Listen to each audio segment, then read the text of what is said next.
In today's video, I'm going to teach you how to check your Zendesk version.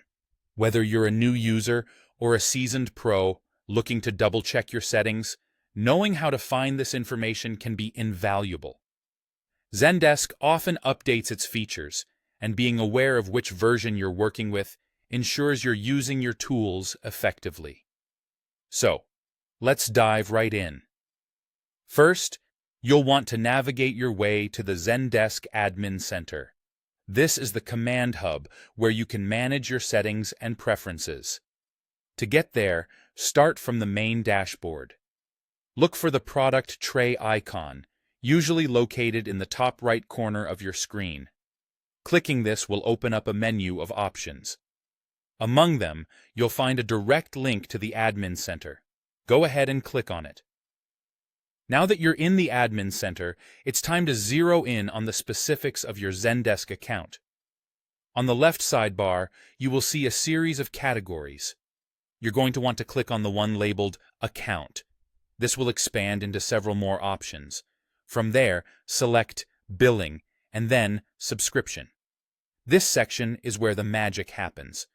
Within the subscription area, you'll find all the details related to your Zendesk plan. Here, you can view important information such as your current plan name and any active add-ons you might have enabled. This not only helps in managing your subscription, but gives you a clear view of the features you currently have at your disposal. Understanding what plan you're on and what add-ons you have makes it easier to decide if you need to upgrade or alter your current setup based on your team's growing needs. It's also a useful piece of information when contacting Zendesk support or talking with colleagues about optimizing your workflows. And there you have it, a simple yet essential task to ensure you're getting the most out of your Zendesk experience.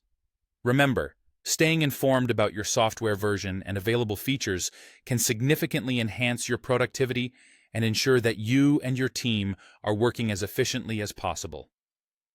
If you have any questions or encounter any issues during this process, don't hesitate to reach out to Zendesk support. They're typically quite responsive and eager to help resolve any concerns you may have. Thanks for following along with this tutorial. Make sure to check in regularly for more tips and tricks to help you become a Zendesk whiz. Happy managing!